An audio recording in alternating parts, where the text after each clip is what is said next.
کامیابیوں سے نوازے، صدقہ جاریہ بنائے انہیں، اور اس ادارے کے لیے جو محنتیں کاوشیں کرتے ہیں انتظامی احباب، معاونین، خصوصاً ہمارے محترم ناظم اعلیٰ صاحب، استاد محترم، اللہ تعالیٰ ان سب کے علم، عمل، عمر میں برکت فرمائے اور خیر و برکات کا نزول کرے۔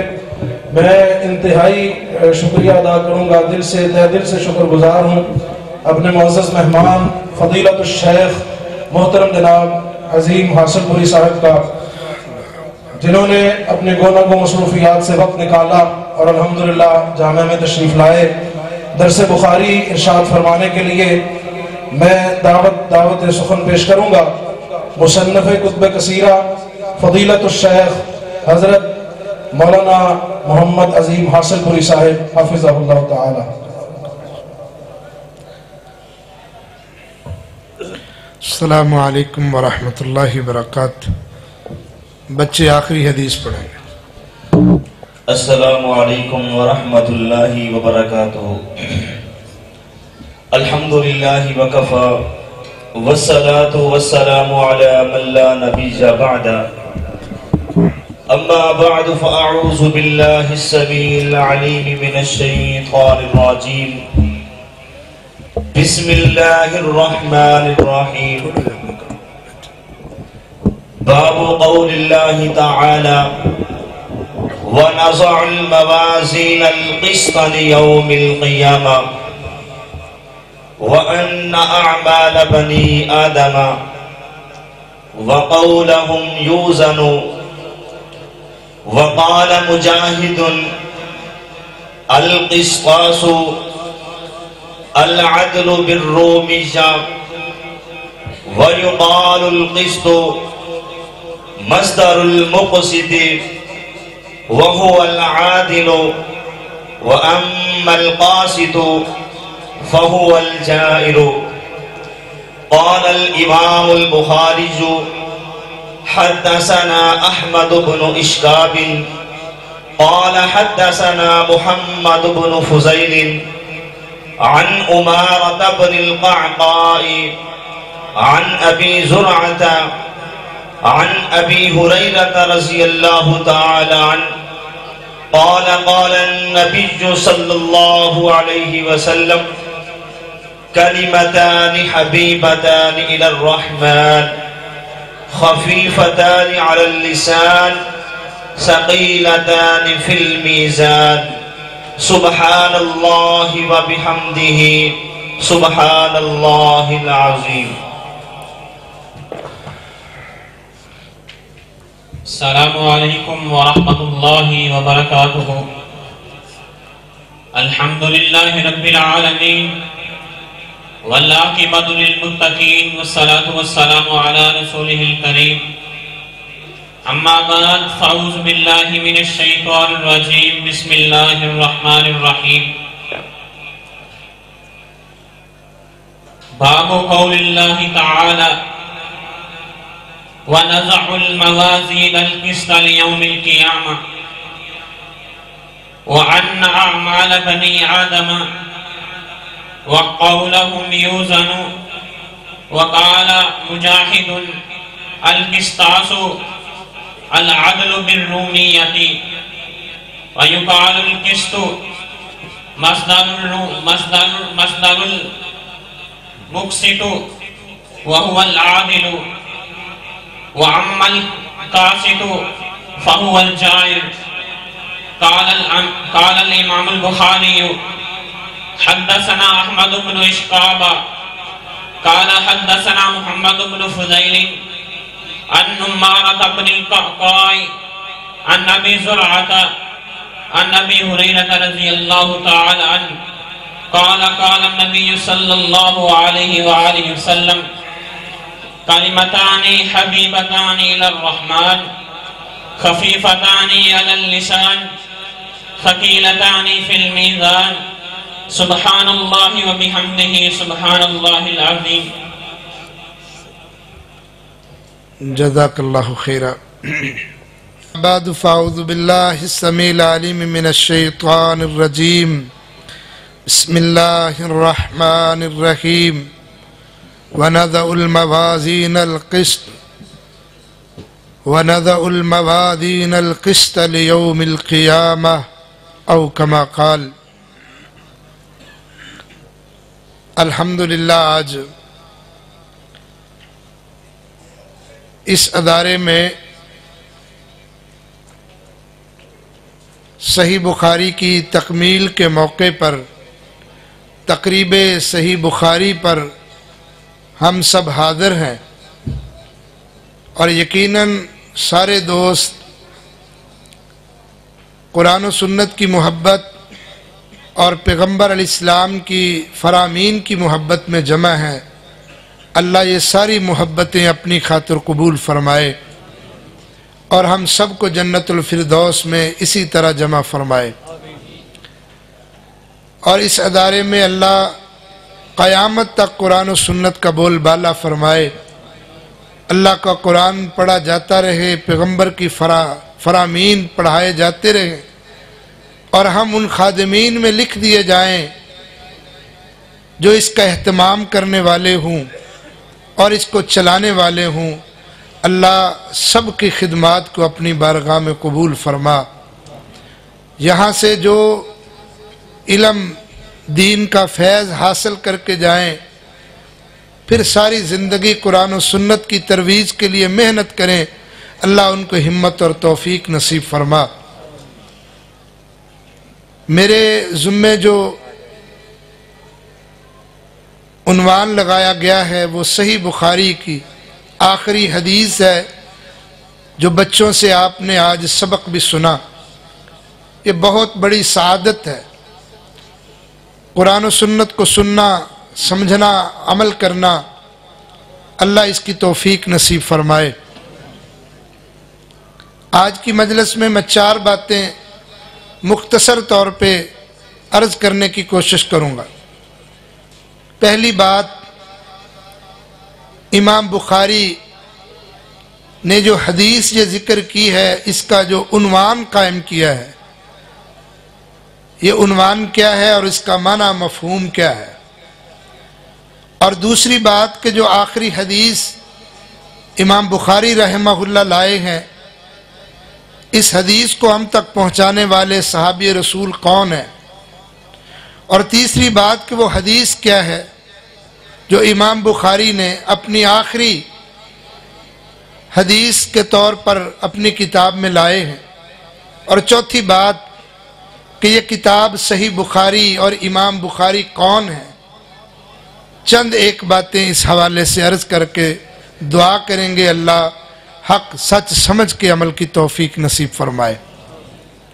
پہلی بات، امام بخاری رحمہ اللہ نے صحیح بخاری جو مرتب کی ہے، امام بخاری رحمہ اللہ نے 6 لاکھ احادیث سے چناؤ کر کے صحیح احادیث کو 16 سالوں کے اندر یہ صحیح بخاری کو مرتب کیا ہے، اور لگ بھگ 7000 احادیث اس میں لے کے آئے ہیں۔ تکرار نکال دیں تو 4000 کے قریب رہ جاتی ہیں۔ امام بخاری رحمہ اللہ فرماتے ہیں، میں نے اس بخاری کو لکھتے وقت اتنا اہتمام کیا ہے کہ ہر حدیث کو لکھنے سے پہلے میں نے غسل کیا ہے، پھر وضو کیا ہے، پھر 2 رکعتیں پڑھی ہیں، پھر میں نے استخارہ کیا ہے، اور اس کے بعد میں نے اس حدیث کو انتخاب کر کے لکھا ہے۔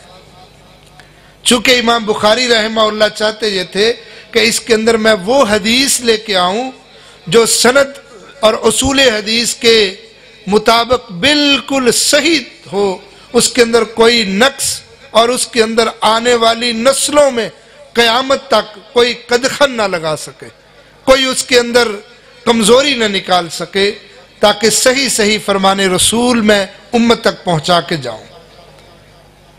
یاد رکھیے، ایک بندے کو 6 لاکھ احادیث زبانی یاد ہوں، جو ایک مجلس کے اندر 15 ہزار احادیث سنانے کی طاقت رکھتا ہو، اس کے لیے کیا مشکل ہے؟ وہ تو 2-4 دن میں 5-7 ہزار احادیث لکھ دے گا۔ لیکن امام بخاری نے اس کی جانچ پڑتال میں جو محنت کی ہے کہ 16 سالوں کے اندر اس صحیح بخاری کو مرتب کیا ہے تاکہ اس کی صحت حجت بن جائے۔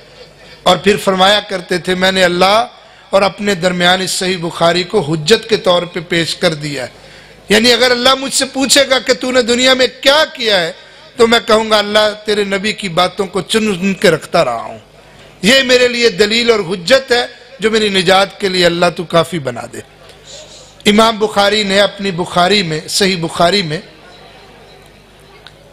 97 بڑی کتابیں مرتب کی ہیں، بڑے عنوان رکھے ہیں اور 3882 ابواب قائم کیے ہیں، اور آخری کتاب صحیح بخاری کی پہلی کتاب کتاب الوحی ہے اور آخری کتاب کتاب التوحید ہے۔ اور یہ بتلایا ہے امام بخاری رحمہ اللہ نے کہ انسان کے علم کی ابتدا اور آغاز وحی سے ہوتی ہے، اس لیے امام بخاری نے پہلی کتاب کتاب الوحی لائی ہے اور آخری کتاب کتاب التوحید لائی ہے تاکہ پتہ چل جائے کہ اگر ایمان پر خاتمہ ہو جائے، توحید پر خاتمہ ہو جائے تو پھر کامیابی مقدر بنتی ہے۔ من کان آخر کلام لا الہ الا اللہ دخل الجنہ۔ تو امام بخاری رحمہ اللہ نے پہلی حدیث نیت پر لائی ہے، انما الاعمال بالنیات۔ صحیح بخاری میں پہلی حدیث نیت پر لائی ہے کہ نیت درست ہے تو سارے کام ٹھیک ہے، نیت کھوٹی تو کچھ بھی فائدہ نہیں زندگی میں عملوں کا۔ اور آخری حدیث اللہ کے ذکر سے لائی ہے کہ جس کی زبان سے آخر میں اللہ کا ذکر نکل گیا اس کا خاتمہ بالایمان ہے اور اللہ اسے جنت میں ضرور جگہ نصیب فرمائے گا۔ تو امام بخاری نے 97 نمبر کتاب التوحید، اس کا کتاب التوحید میں تقریباً 58 ابواب قائم کیے اور 58 نمبر باب جو آج آپ سن پا رہے ہیں، جو سبق بچوں نے آپ کو سنایا، آخری عنوان 58 نمبر کہ امام بخاری نے عنوان قائم کیا ہے اور وہ عنوان بھی قرآن مجید کی آیت سے انتخاب کیا ہے تاکہ بہت زیادہ وضاحتیں نہ دینی پڑے، کیونکہ یہ محدثین کا اسلوب ہے کہ اپنی دلیل لانے سے پہلے عنوان قائم کرتے ہیں کہ پتہ چلے کہ اس کے تحت میں کیا بیان کرنا چاہتا ہوں۔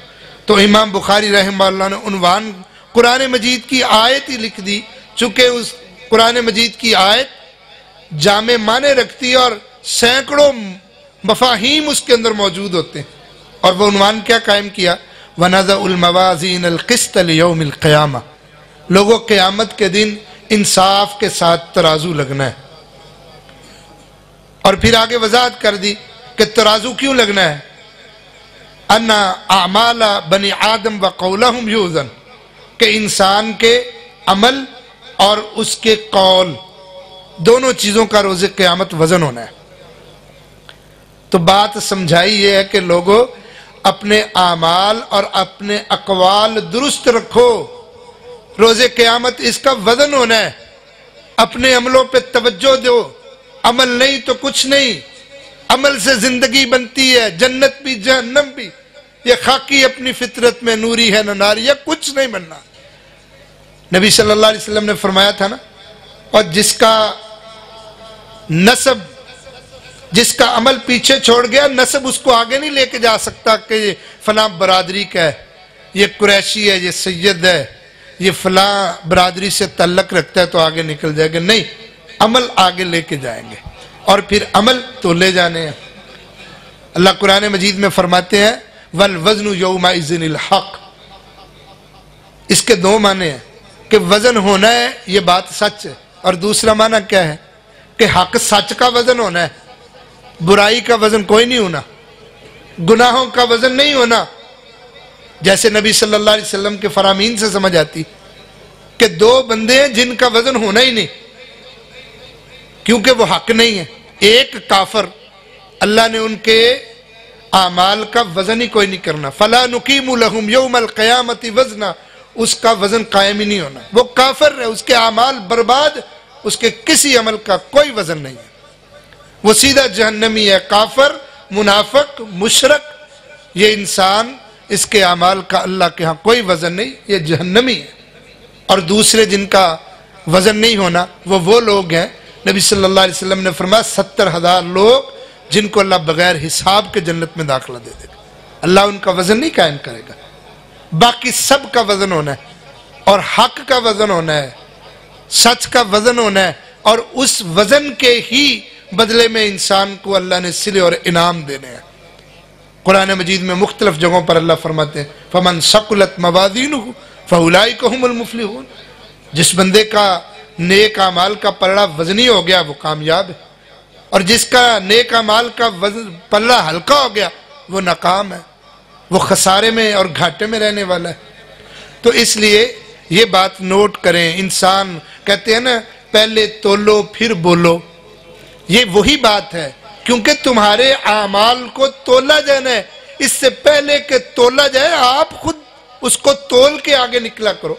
عمر بن خطاب رضی اللہ تعالیٰ عنہ کا قول ہے، وہ کہا کرتے تھے زنوا انفسکم قبل ان تزنوا حاسبوا قبل ان تحاسبوا، اور لوگوں اپنے آپ کا خود وزن کرو اس سے پہلے کہ تمہارا وزن لگانے کے لیے اللہ ترازو لگا دے، اور اپنا محاسبہ کرو اس سے پہلے کہ تمہارا اللہ محاسبہ کرنا شروع کر دے۔ تو اعمال کا جب وزن ہونا ہے تو ہر اعمال کو اب دیکھ کے سوچ کے سمجھ کے کرنا ہے۔ اب اس میں یقیناً اہل علم کے بڑے اعتراضات ہیں، معتزلہ ہے اور جہمیہ ہے، وہ باطل فرقے جو ہیں کہ یہ وزن کیسے ہو جانا ہے، وزن تو ہو ہی نہیں سکتا، یہ بات ہے، یہ قول ہے، عمل ہے، ہواؤں میں اس کا کیا ہے؟ ایک بندہ نماز پڑھتا ہے، کس چیز کا وزن کرو گے؟ کیا چیز ہے ظاہری؟ ایک دو باتیں یہ بھی سن لیں۔ پہلی بات یہ ہے کہ انسان کے جو عمل ہیں، نامہ اعمال ہیں، ان کا وزن ہونا ہے۔ جو نامہ اعمال ہے نا کتاب، اس کا وزن ہونا ہے۔ مثال کے طور پہ صحیح بخاری میں ہے،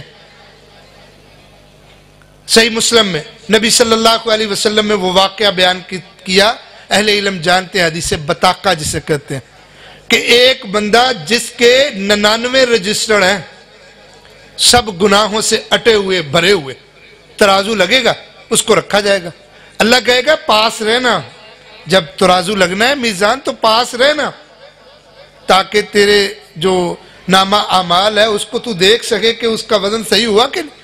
وہ کہتا ہے اللہ 99 رجسٹرڈ گناہوں سے بھرے ہوئے، اب وزن ہوگا تو کیا مجھے تو نہیں لگتا کہ میرا کوئی وزن ہوگا کسی چیز کا۔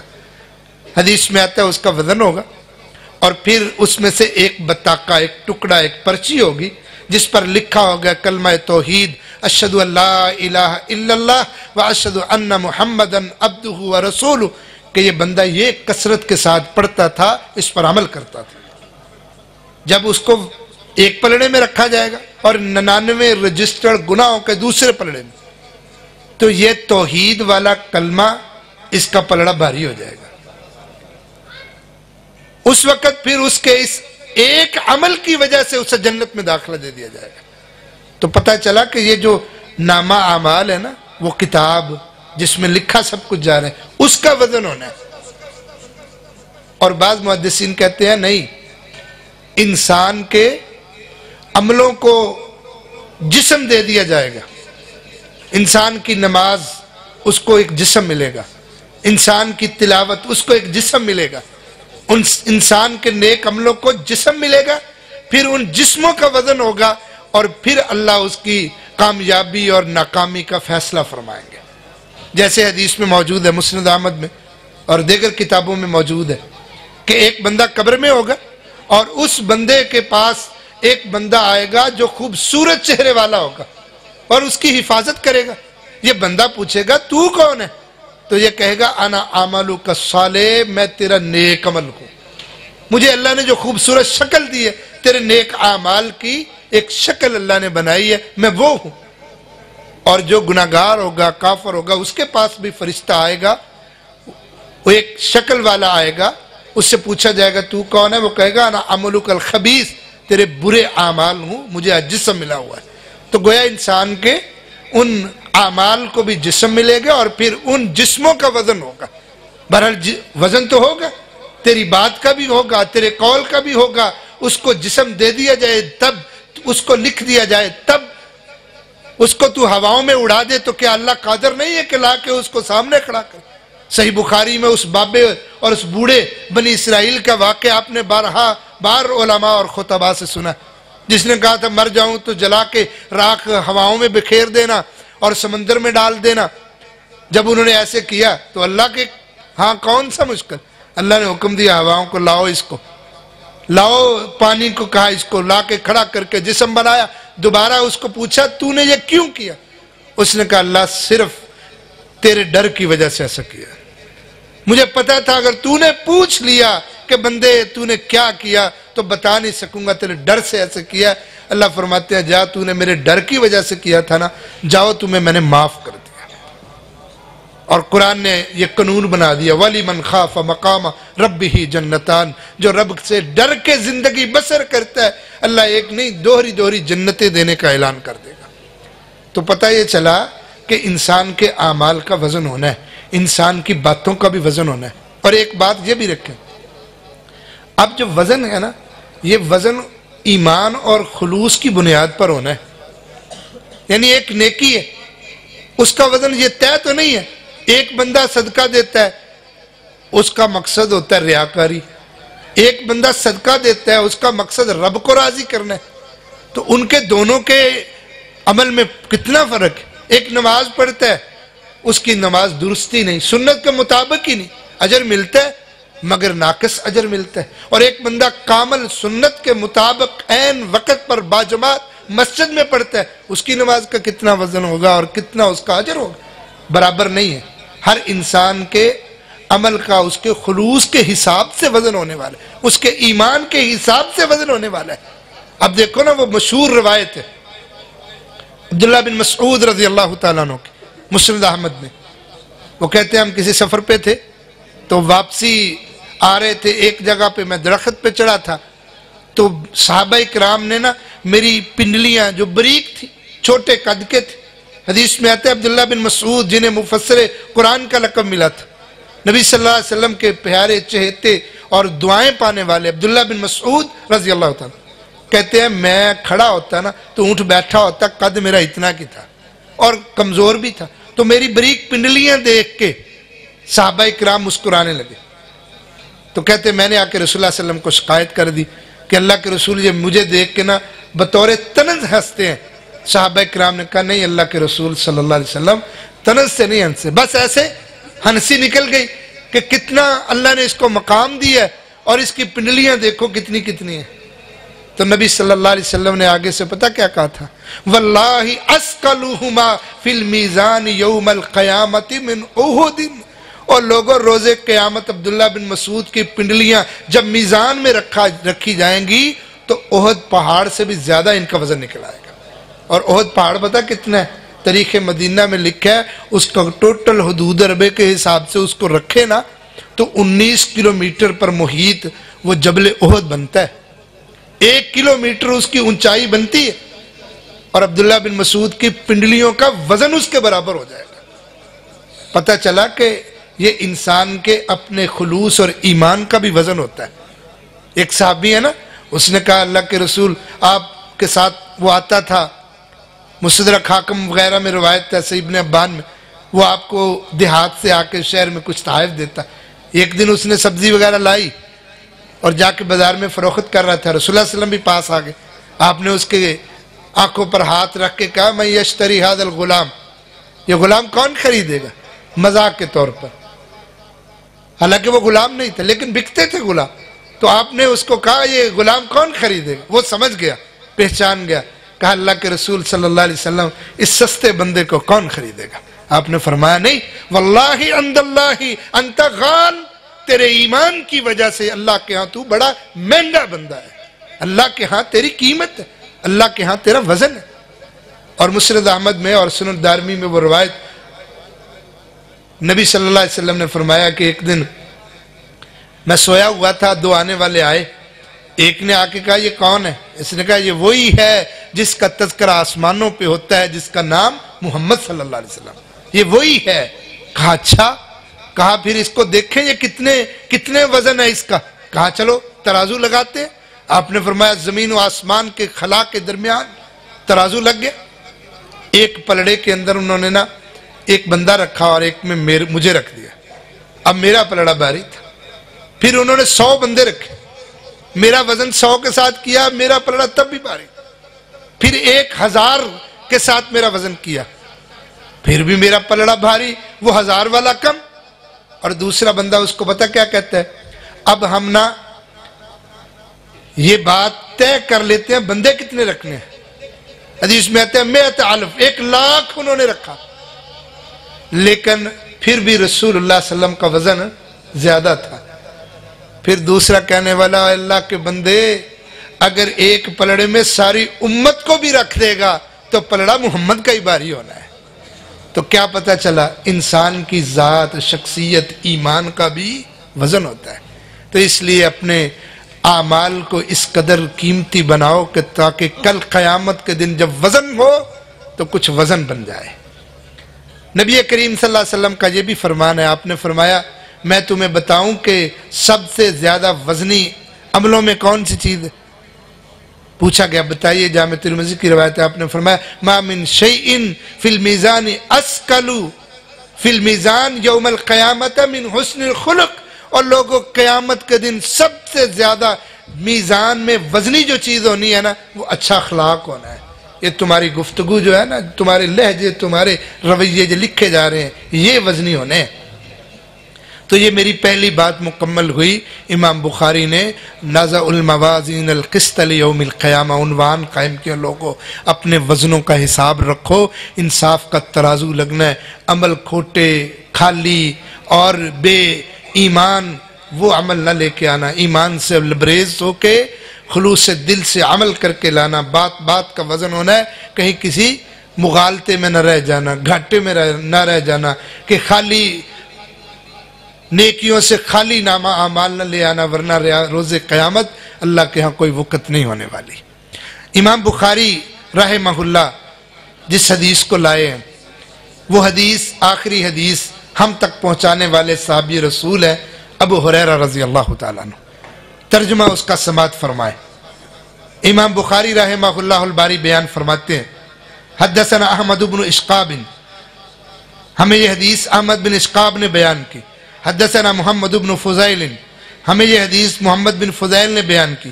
وہ کہتے ہیں یہ حدیث ہمیں عمارہ بن القعقاع, عمارہ بن قعقاع نے یہ حدیث بیان کی.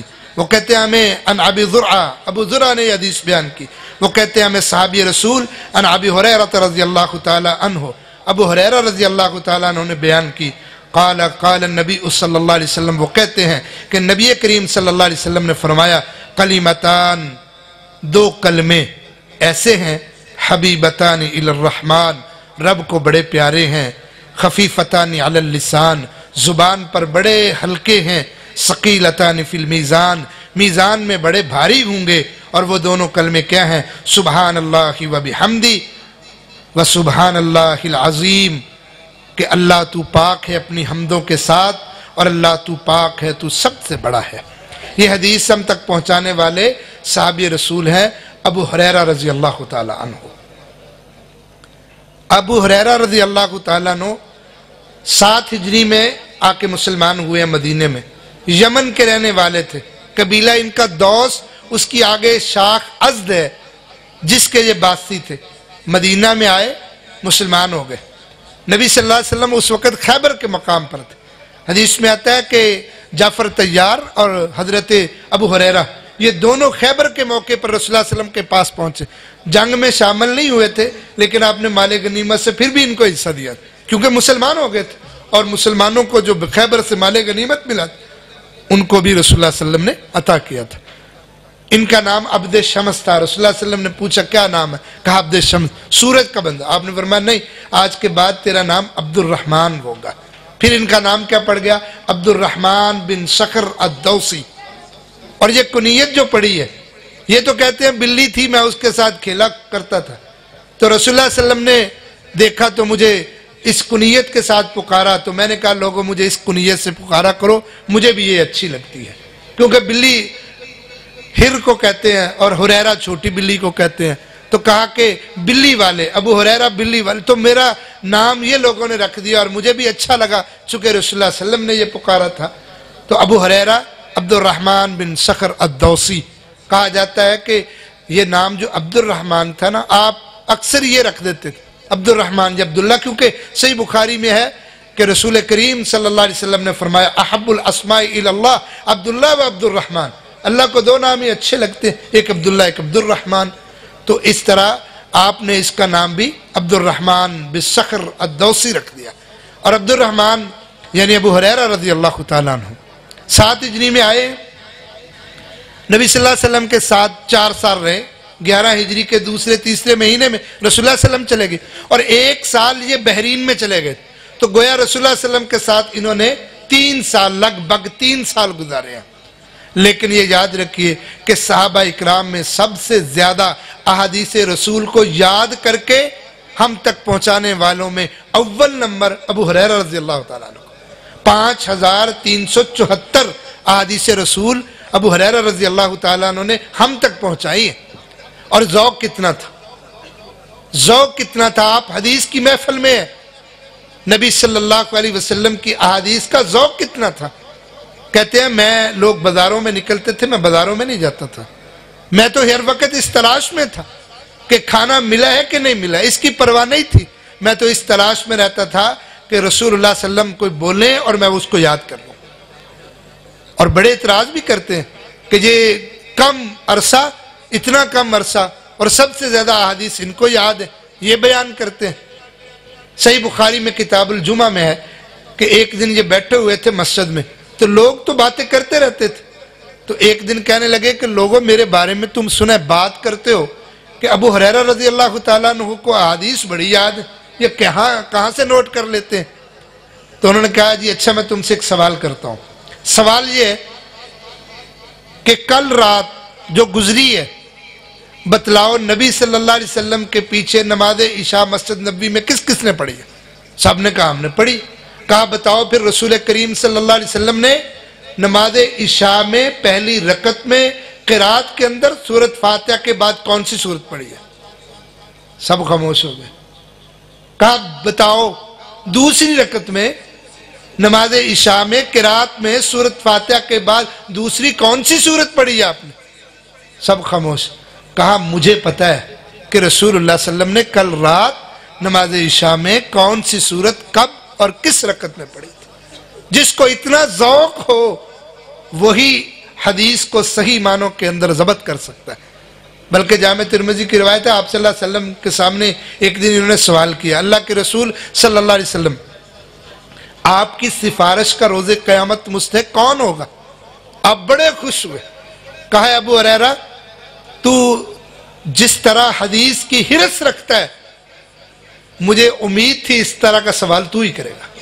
پھر آپ نے فرمایا من قال لا الہ الا اللہ خالصا بقلبی، جس بندے نے خالصاً دل کے ساتھ کلمہ توحید پڑھا پھر اس کے مطابق زندگی پڑھی، زندگی گزاری اور اس کے مطابق اپنی زندگی کو گزارتا رہا، روز قیامت میں محمد صلی اللہ علیہ وسلم اس کی سفارش ضرور کروں گا۔ تو گویا ابو ہریرہ رضی اللہ تعالیٰ عنہ وہ حدیث کے باذوق شخص تھے جس کی بدولت آج ان کی احادیث ہم تک پہنچی ہیں اور ہم سن پا رہے۔ اللہ جہاں وہ لیٹے ان پر کروڑا رحمت نازل فرمائے۔ اور پھر کہتے ہیں میں بھوکا ہوتا تھا، کاروبار تو نہیں کرتا تھا، اصحاب صفہ کے ساتھ کھاتا تھا، کبھی تو ایسا ہوتا تھا کہ کئی دن سے کچھ نہیں کھایا، بھوک کی وجہ سے بے ہوش پڑ جاتا تھا، پھر لوگوں سے مفہوم پوچھتا تھا کہ قرآن مجید کی وہ آیت کا کیا مفہوم ہے، وَيُطْعِمُونَ الطَّعَامَ عَلَىٰ حُبِّهِ، کہ مسکینوں غریبوں کو کھانا کھلانے والی آیتیں پڑھ کے لوگ سمجھ جاتے کہ بھوک لگی ہے ابو ہریرہ کو، پھر آ کے مجھے کوئی کھلاتا۔ کہتے ہیں میں ایک دن کھجوریں مجھے کہ رسول اللہ صلی اللہ علیہ وسلم نے ایک تھیلی دی، جامع ترمذی میں حسن درجے کی روایت، مجھے تھیلی دی کھجوروں کی، تو کہتے ہیں میں نے نا آ کے وہ کھجوروں کی تھیلی رسول اللہ صلی اللہ علیہ وسلم کو دوبارہ دی، میں نے کہا اللہ کے رسول میرے لیے نا برکت کی دعا کر دے۔ نبی صلی اللہ علیہ وسلم نے میرے لیے برکت کی دعا کی اور مجھے کہا کہ اس تھیلی کو نا کھول کے اڑیل کے کھجوریں نہیں نکالنی، اس تھیلی کے اندر جو کھجوریں تم نے اس اوپر سے منہ کھولنا ہے اس کا جو رسی سے باندھا ہوا ہے،